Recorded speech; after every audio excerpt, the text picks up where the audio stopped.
We write these things for publication, and then to hear them echoed back is really strange.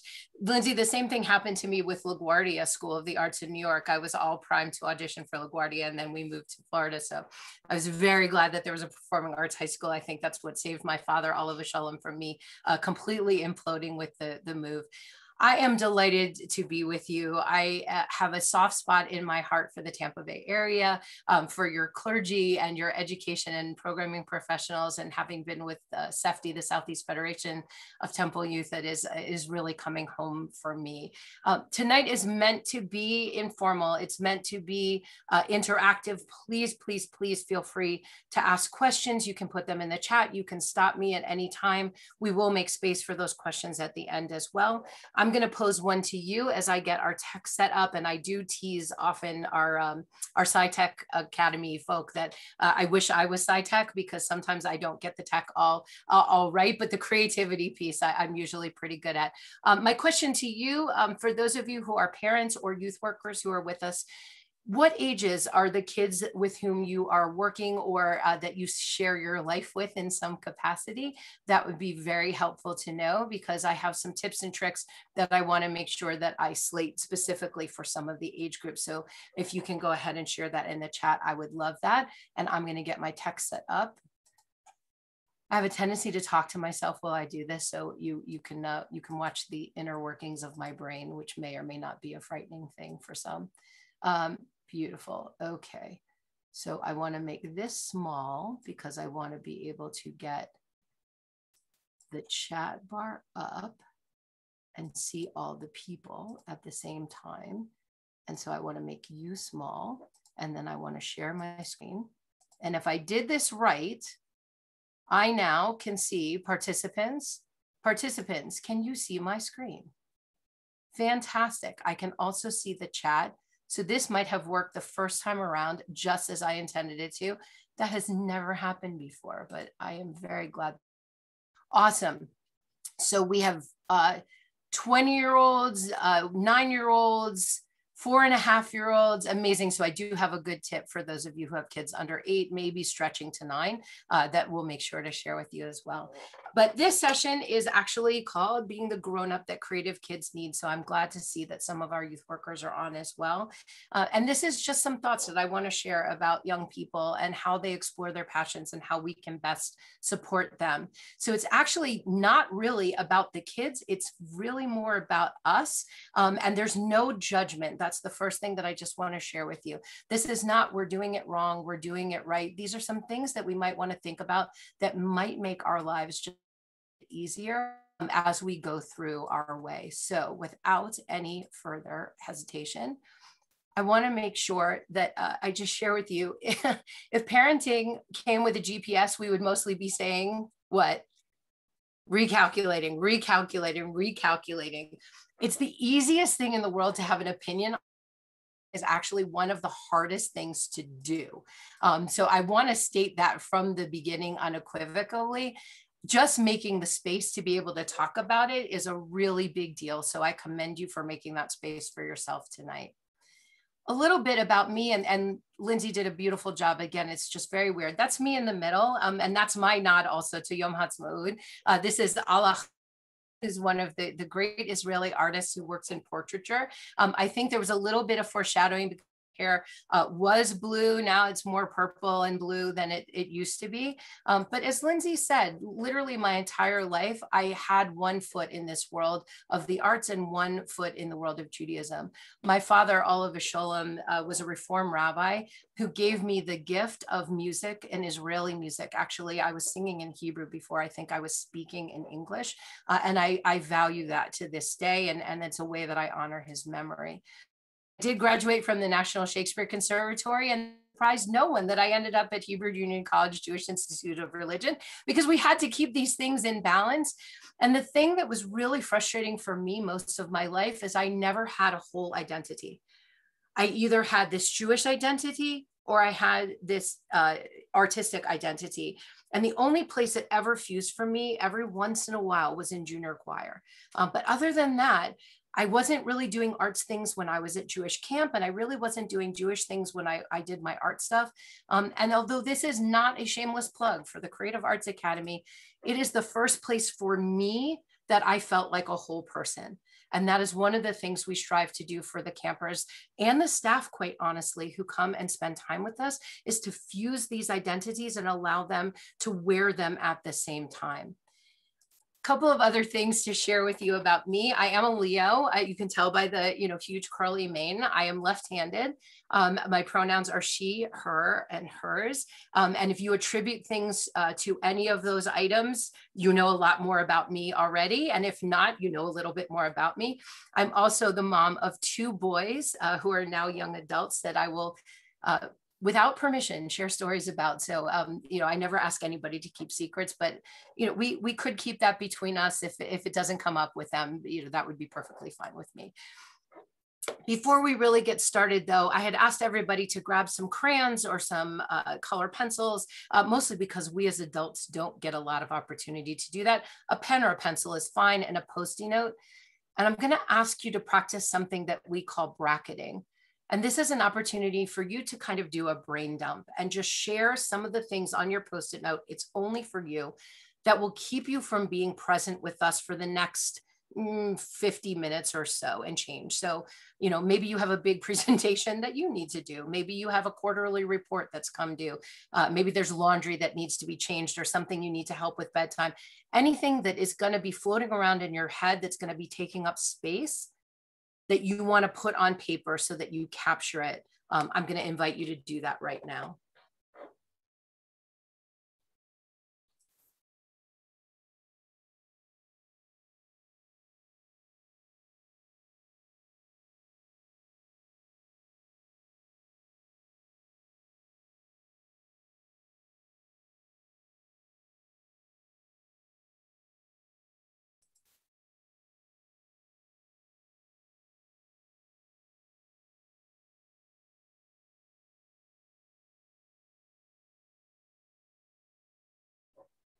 And if we were in a room together, I'd be looking for a nonverbal cue by people putting their writing utensil down to give me an indication.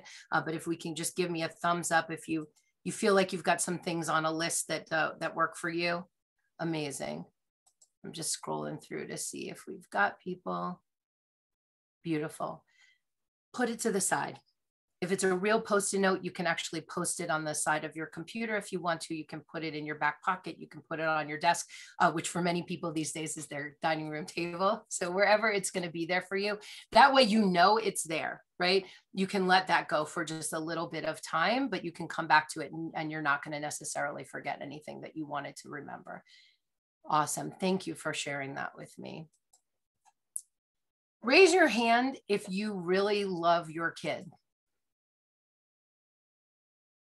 Okay, thank God. Okay, there's a lot of people who love their kids. Raise your hand if you don't always understand your kid, right? You are not alone. Creative kids are really something special, and all kids are special.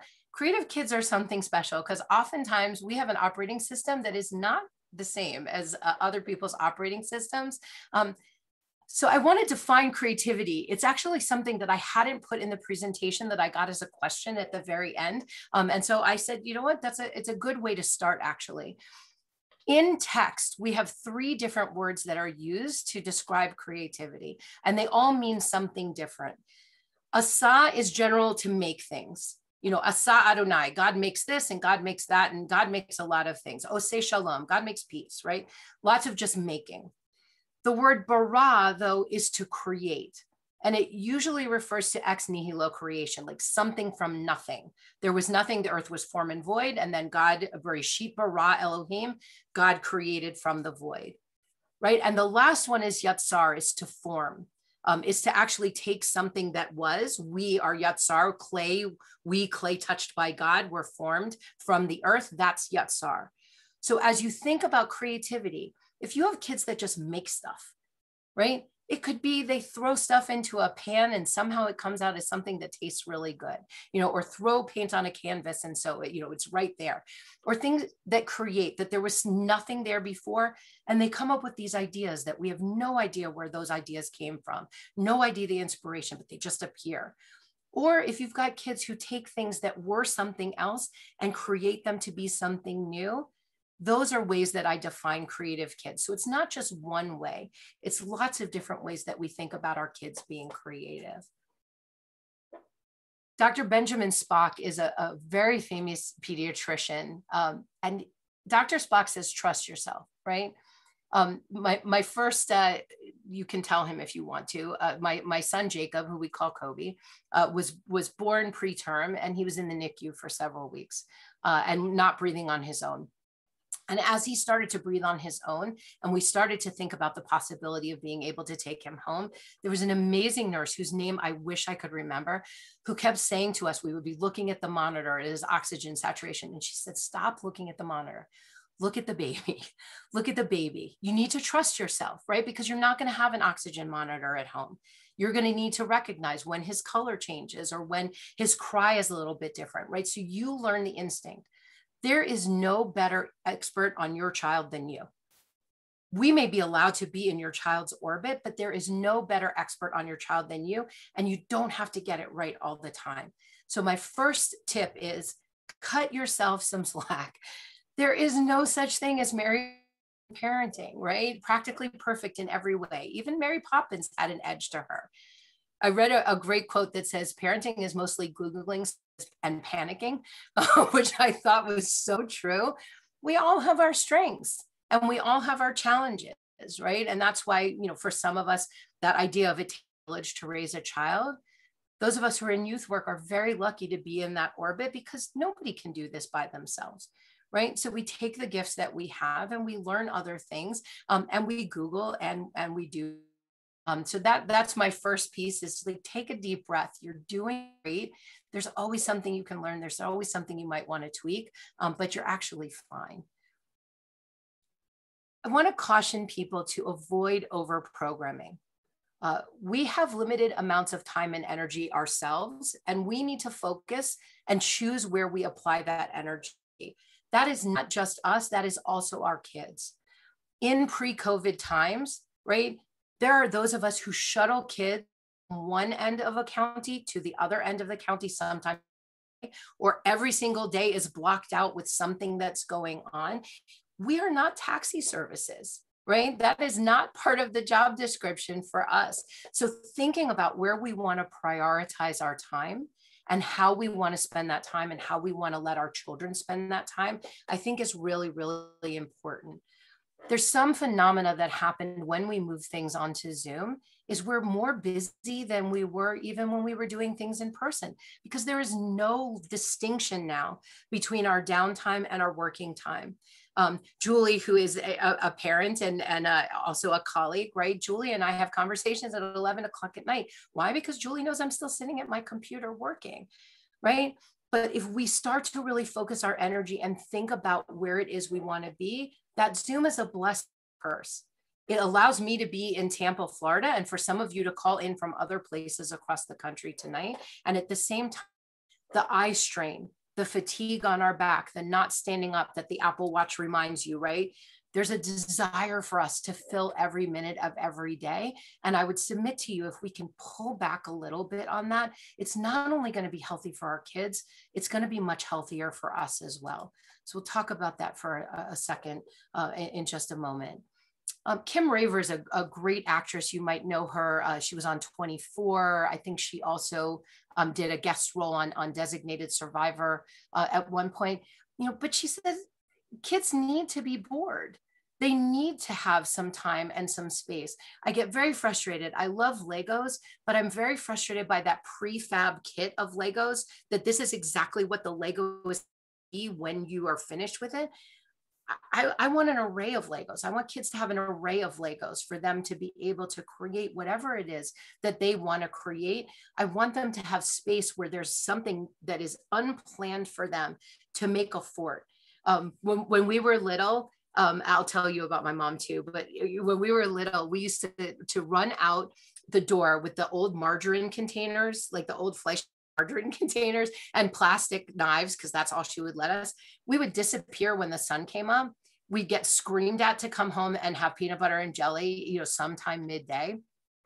Of course, now we're much more careful about peanut allergies, right? And then we didn't come home again until dark. None of us would think about doing that with our kids now. That's just not the world we live in. But how do we recreate just that freedom and that pure joy of play that comes from those informal times that we give the kids? And I think that part of the problem is that outside pressure from other parents, right? There is parental pressure. We call it keeping up with the Joneses, or, sometimes facetiously in the Jewish community, we say keeping up with the Goldbergs, right? The judgment from others about our parenting priorities, it weighs heavily on us because we're human beings. What if we do it wrong? What if our kid is not going to have the resume that the neighbor's kid has because they're not doing all of these things?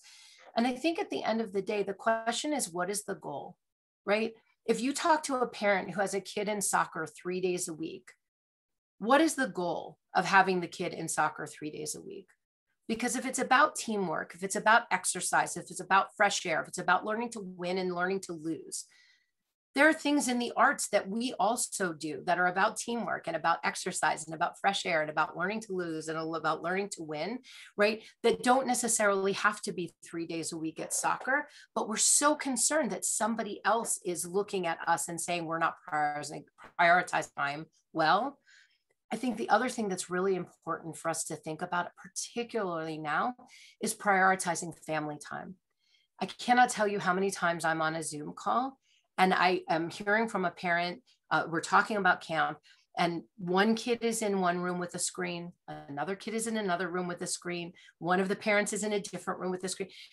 We're all home, but prioritizing that opportunity, whatever meaningful way that is for you. It doesn't have to be dinner every single night with but making that space and prioritizing some family time that's not scripted and that doesn't come with some kind of rule book about what's happening, I think is really, really important as we start to think about that time.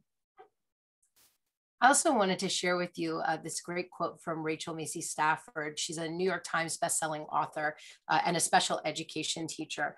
And particularly in the youth world, I think this is really important because we want to teach our kids to stand up and to advocate for themselves. That's part of our job, right? Is to teach them to grow and teach them how to push the boundaries, but to know those boundaries are. The other part of our job is to teach them to do it both respectfully and constructively, right? It's not pushing back just to push back. It's giving them the tools to actually push back. Don't want to see happen is struggles between us and our children. There are enough that just come naturally with those power struggles, but things like practicing for our kids who are instrumental musicians, it's the easiest kind of example I can give. Practicing is about them improving in their skill. That's not for me to yell at them all the time. You need to be practicing, you need to be practicing, you need to be practicing. If you want to master this instrument, if you want to improve, let's get into the specifics for the instructor. And if the instructor wants you to practice 10 minutes a day, 3 days a week, I'm not going to nag you. You pick the 10 minutes a day, you pick the 3 days a week, and that's when you need to practice because you're going to answer to the instructor if you haven't made that progress. But why should that be a power struggle between me and my child, right? I can support my child and we'll talk about that, but giving them the control to choose the time and choose the day, giving them the responsibility of being accountable for it, I think helps teach them healthy boundaries, right? It dovetails into another thing that I'm learning more and more the parents, particularly of kids who are choosing to come to our camp. Even if kids are great at something, if they find no joy in it, I recommend not forcing the issue, right? You set appropriate boundaries. If it's piano happens to be on the screen, right? If a piano lesson session is 6 weeks, If you hate piano after 4 weeks, you're going for 6 weeks because that's the commitment. And I won't sign you up for piano again. If you'd like to try something else, happy to support you. But we're going to honor the commitment we made. And my suggestion is to make it in smaller chunks, right? A month, a season, a show. A year may be a little bit too much commitment depending on the age of the child, but we want to teach them to honor that commitment. I can't tell you how many kids have quit piano because they hated piano, who were great at piano, but they didn't like it. And they always regret that they were forced because they abandoned it and want to pick it up as adults or young adults. And just the joy of that has been sucked out of it. So, you know, that's one of the things that I think about a lot with our creative kids. I think we also need to be truthful, but we also need to be thorough, right? Who the greatest singer that ever lived is subjective. Right? For some, it may be Maria Callas. For some, it may be Pink. For some, it may be Eminem. You know, I don't know who the greatest singer, a child, that they're the greatest singer that ever lived, does one of two things. It either gives undue pressure to them to live up to that expectation that they are somehow the best, or it gives them an inflated sense of ego. And then they are very hard to correct if there are things that they could be learning in their skill set. We don't want that bravado. So I suggest instead trying things like, I see you're working really hard on that. Or, wow, I noticed you were practicing your breath control. Or, wow, I heard you singing from your room. Specific things that you observe rather than this kind of amorphous praise that doesn't really mean anything to them and also sets them up to potentially for failure. I just got a little notice that my connection is unstable. Are you able to still see me and hear me? Excellent. That's the worst fear, I think, of all of us, is that the internet connection goes down. You are glitching a little bit, but okay. Not in like chunks. Like every once in a while, there's a little bit of a, but we can. Lull? Okay. And I'll let you know if it changes. Yeah, please do. Thank you for letting me know that. I appreciate it. There's a great story about a parent and a child who were wandering down a path in a forest. And the parent kept yelling at the child to stay on the path, and the child kept wandering off, and the parent kept yelling, stay on the path, and the child kept wandering off until finally the parent really lost their temper and screamed at the child, I told you to stay on the path. And the child, with all the innocence of a child, looked up at the parent and said, what is a path? We have to be sure that we're giving really specific, call it putting a camera on it, right? If I tell somebody to go to bed, get ready for bed, your bedtime routine and my bedtime routine may be very different. And if we want go to bed, get ready for bed means I want you to change into your pajamas. I want you to brush your teeth. I want you to wash your face. I want you to set out your clothes. You break down all the steps to make sure, because when we tell kids these big grandiose statements, they often don't know how to break that down. And especially our kids who are thinking big picture, sometimes seeing all those things is really hard. So if we want kids to meet our expectations, we need to set realistic expectations for them that really meet. So I would think about how you're breaking down some of those things into smaller chunks for the kids.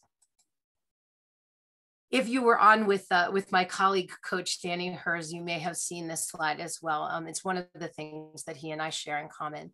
As a parent, this is what I submit to you should be the only thing you say to your child after a performance, a recital, after a practice session, after a concert. I love you dance. I love to hear you sing. I love to see you on stage, whatever it is. It is not our job as the parent to critique the nuance of the performance. My son Kobe, again, was in a production of Romeo and Juliet. He played Friar Lawrence. And he asked me, he said, you know, Mom, how did I do? How did I do? I said, I love to watch you on stage. I love to hear you recite these words. That's what I said to him in the 5 minutes after the performance. A day, he asked me, you know, a piece of the monologue or whatever, and he was really being open. My Mr. Hughes say when you asked him what he thought of the monologue or whether he should tweak it. There are professionals, teachers, directors, conductors who are there for those things. What the kids need from us is support, unconditional support, especially if we don't have expertise in the subject. Right? I love to watch you paint. I love to see your art hanging on the wall. Those things are really specific, and they're about the kid. They're not a critique about the performance or about the piece of art that I submit is the way to interacting with kids, especially immediately. If you have ever gone to meetings where you were feeling really good and you walk out, your colleague goes, you know, wow, you were talking really fast. And you're like, I felt so great about this presentation. And it just, you know, it just knocks you down immediately. Let's not do that to our kids. Again, I'm happy that we have youth directors also on the call and people who work with our youth, because we are all part of that support system for the kids.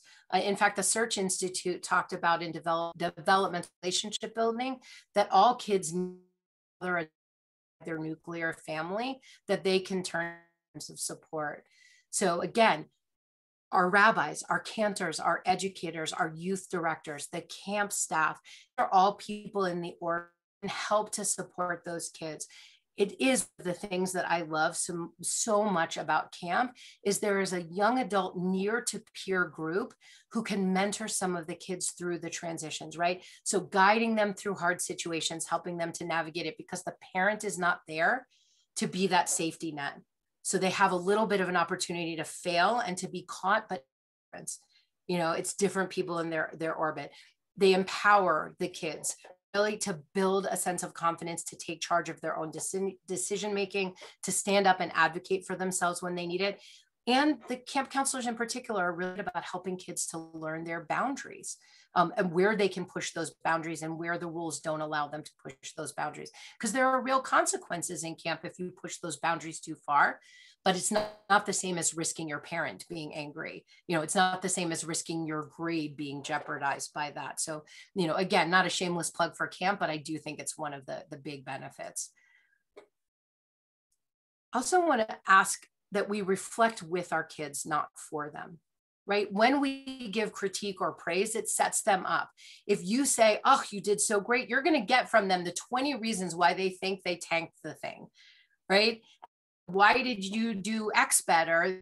They are going to deflate the same way presentation if there was something felt really good about. So if we can name the effort that we saw them, or even say to them, how, oh, it's internet is unstable again. How did you feel about it? What was your favorite part? If you were going to do it over again, what would you do? Those kinds of questions that allow them to have the space to reflect, telling them how they should feel about whatever it is that they just did. And John Dewey, who's one of my favorite secular educators, says it's not the experience we learn from. It's when we go back and we reflect on that. And even as adults, I think it's a really powerful tool. We go through that presentation. I guarantee you, I do this all the time when I'm presenting. Okay, how could that have been better? You know, could I have done something about my internet? Do I have no control over my internet? Do I need to be upset about it if I can't control it? You know, we go through the process. That's why I put in the creativity slide, because I reflected and I said, you know, this parent asked the question, wow, maybe that would make the presentation a little bit stronger. So I'm going to date myself here, but I'll enjoy this little clip.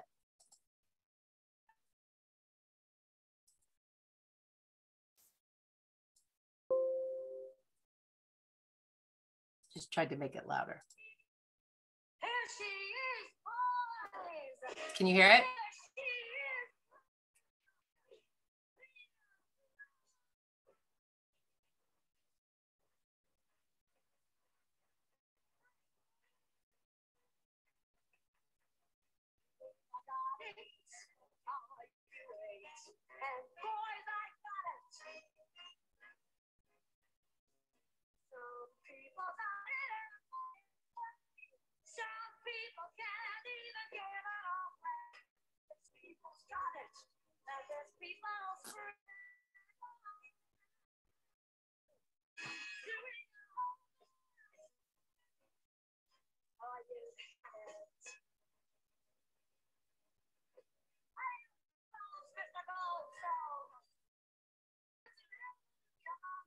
Show it to you.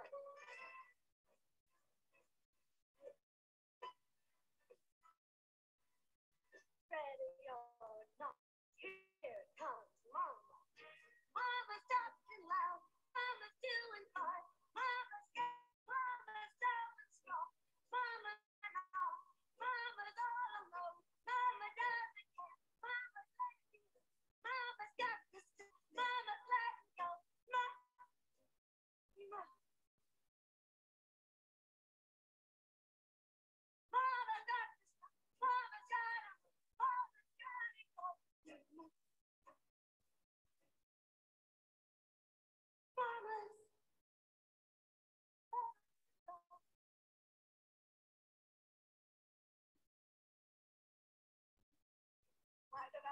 it. What did it get me? Scrapbooks full of me on the back. Give on Boston, what does it get? What does it get you? What quick book is each about you? All your life, what does it get you? Thank God, but that God, they take vows and you're zero. I had a dream. I dreamed it for you. It wasn't for me. And if it wasn't for me, then where would you be? Standing on the street.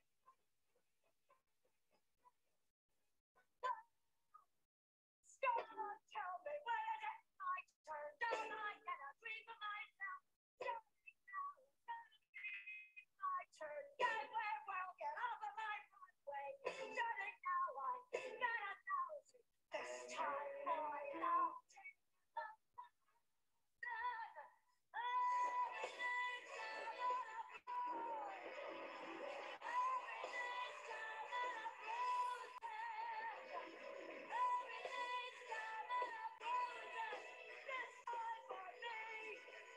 gonna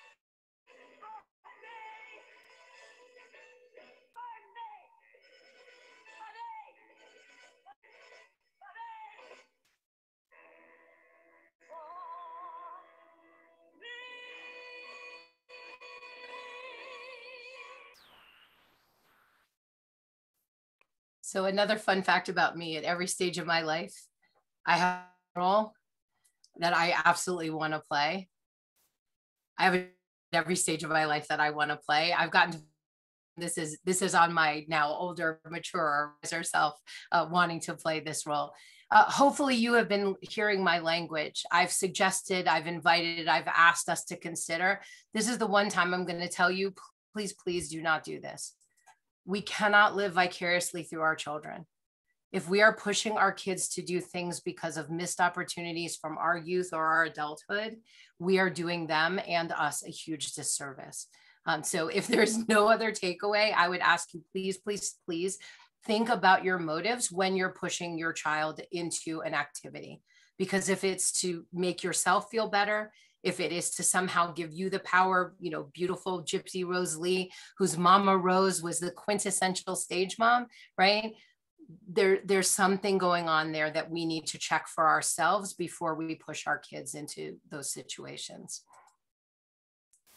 I want to talk a second about empathetic communication. And there are many schools of thought when it comes to empathy, but two of my favorites are from Daniel Goleman and also from, oh gosh, I just forgot Friedman's first name. But Friedman says, you know, the worst thing you can do is be empathetic, because when you say, oh, I feel your pain, right? It's not for me to take on somebody else's pain. And Goleman's, you know, all about emotional intelligence, is about empathy. As parents, I think we need to think about empathetic communication as well. If you ask your kid what's wrong, what's the answer you usually get? Nothing. You know, what did you at school? Nothing. Who'd you say? No one, right? It doesn't open a dialogue, right? But if you say, I can see you're frustrated. I can see you're trying to figure out what to do next, right? Statements rather than open-ended questions. A lot of times that will prompt the kid to say, yeah, I am frustrated. This terrible thing happened. You know, I see you're trying to figure out what to do next. Yeah, well, you know, he was really mean to me and like, I don't even want to be his friend anymore. You start to get more stuff from them when you make those statements rather than asking open-ended questions. When it comes to active listening, there is a little bit of a tweak that I would make depending on if you have tweens and teens or younger kids.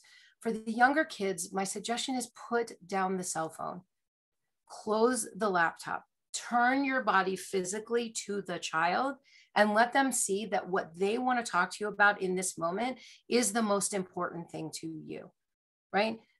There's a lot of reflection on when we're older, we miss those days. And, you know, I'm not about the guilting you into it. I want us to consider that.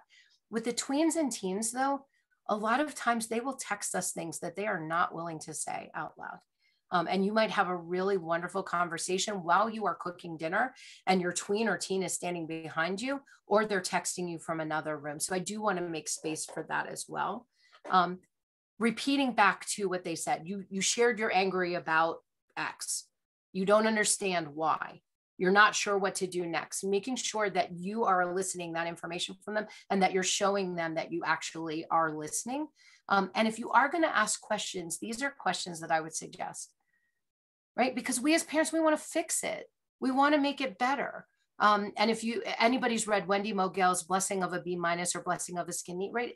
We don't need to jump in and fix it. Sometimes they can fix it themselves. So even asking the question, do you need me to get involved? Do you just want some advice, or do you just want me to listen, right? Let them sound the ground rules of how they want you to respond, because oftentimes just listening to them and giving them that space, they'll come up with the solution, right? I failed the test. I don't know what to do. My grade is riding on it. Okay, do you need me to get involved? Well, no. Okay, do you want some advice? Maybe. Okay, is there some extra credit that you can do?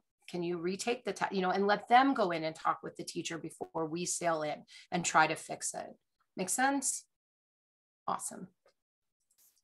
Here's my little bonus. And this is where I'm going to throw my mom under the bus. And I feel a little bit badly. I'm just going to be honest with it right now. And I'll redeem her in a second. When it comes to kindness, we want to teach it, but we also want to model it. Back when we had landlines, and again, remember, my mom was the quintessential Rebbitzin in like the 70s and the 80s. The sisterhood ladies will call, no offense to any of the sisterhood ladies, and I would answer the phone and my mom would say, tell them I'm not here, right? She was clearly there, and it set me up to, what is this adversarial situation between these nice ladies who give me cookies at the Oneg and my mother? We want to model kindness, right? So at the end of the performance, not only do we not want to say to our kid, you did great. We want to say, I love to watch you on stage, whatever it is. That kid was awful. Oh my God, how did he get the lead in that play? We don't want to talk badly about other people's children either, because we don't want our kids to be talking badly about other people's children. So we want to model that. Here's where I will redeem my mother for you. And some of you have met my mother. So, this will not be surprising. When it comes to involvement, right? Depending on your child's age, talk to them about it. My mom hosted every cast party at our house growing up, every cast party. She was famous for her fondue, which to this day, I salivate and wish I had fondue from my mom.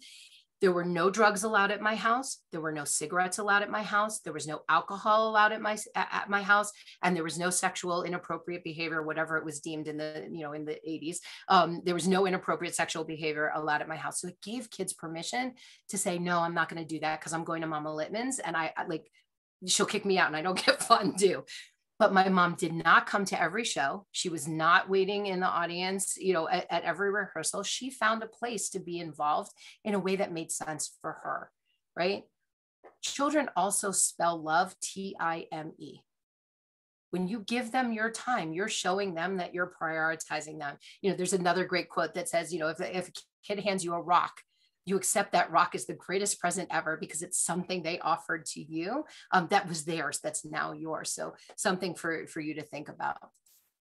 I would also say that to you, creativity is not just for the kids, right? I don't know if you can see, the lighting is not really good. Maybe I do. I've been looming in the pandemic. I've been learning to weave, and I find it to be a really great outlet. And my two boys come in and they see that I am doing something creative. They also see me working an awful lot, but they see me doing something creative. And I think it's good for them to see that.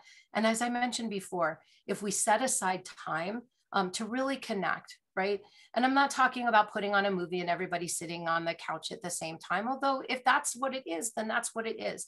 But especially now when we're not as mobile as we used to be, there are a lot of people talking about the COVID keepers. I travel so many months of the year. In fact, Lindsay and I were joking, the last trip I took was actually to Tampa before the world kind of went sideways. I'm on the road a lot recruiting. And there's something beautiful about having been home for Shabbos dinner for an entire year. And we bake challah every single week. And my family makeup is I have an 18-year-old and a 23-year-old. My 18-year-old is on the autism spectrum, and he does not sit still, period, much less sit still to eat it, but he's kind of in the orbit dancing around, and we light candles and we say our prayers, and I will miss that when I start traveling again. So I'm already thinking about, do I Zoom, or FaceTime or whatever it is to kind of capture that moment, but I don't want to lose that. I promised that I had a tip for those of you with kids 8 and under. I got this in a parenting magazine. It is not mine, but you know how kids' interests change? Like today they're into Peppa Pig and tomorrow it's Paw Patrol. And then the day after it's the Avengers, and like they want you to change their room. Get a neutral blanket or duvet cover and get a pillowcase with the characters they love. Pillowcases are cheap as borscht. You can change a pillowcase as they change their minds, no problem, but then you're not redecorating the entire room every time they change. That's my little, my bonus parenting tip from me to you. And I just want to end with this before we recap and answer any questions or take any advice from the group. Elaine Heffner is a psychotherapist and a parent educator, right? Our job is to teach the art of living to the kids. So when we think about what kind of role model we want to be, they are modeling our role, whether we're doing something well or poorly or right or wrong, however you define that. The kids are looking at us. The very first year of the Creative Arts Academy, my offering to my community is in song. I don't give a sermon or Devar Torah. And during staff week, I sang Children Will Listen from Into the Woods. Careful the things you say, children will listen. Careful the things you do, children will see and learn. And that was my message to the staff. They are watching what we do. So if we can teach the art of living to our kids, what a great generation we'll raise who are grounded and rooted in their own talents and skills. They're not dependent on outside praise. They find intrinsic value in what they do. That is the gift that we can actually give to our children. So those are some of the things I think about when I'm thinking about parenting and working with kids in all kinds of different ways. So again, cut yourself some slack, right? If you walk away with one tip from every conversation, right? Somebody said, if you improve 1% every day, think about how much you will improve in an entire year, 365%. It's a big improvement, right? You can learn something from everybody. Reflect with your kids, not for them. Even if they're good at something, please, please let them find the joy in it. Avoid overscheduling and the power struggles that we set up that we don't need to. Some power struggles are great, teaches them the good boundaries, teaches them how to advocate, but the power struggles we can avoid, I submit that we should. Be truthful, but also be thorough. Make sure we break it down for them. I love to watch you dance. I love to hear you sing. I love to see you paint, whatever it is, that's that specific praise.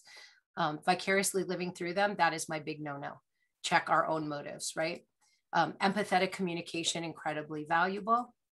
And then kindness, we want to model. We want to look at our involvement in our kids' lives and where it is helpful and meaningful to them and to us, discovering our own passions, and also setting aside time to be together as families in smaller groups or in larger groups. Either way, it works for me. So before I stop my screen share, I always like to end with gratitude, because you could have chosen to do anything with your time this evening. And I know that we're all zoomed out, but the fact that you chose to spend it together is really, really meaningful to me. And I really do appreciate that you would come and that you would listen. And my bigger hope is that now, as I stop sharing my screen, that you will actually also share if there are things that resonated or questions that you have, or tidbits for the group that you have that have been tried and true for you. Before we hop into that, I first want to thank you, Jo-Ellen. I am going to stop the recording, because this is where we found the recordings get a little like, you weren't on the call. So we're going to end the recording, and that way we can spend as much time as we'd like discussing.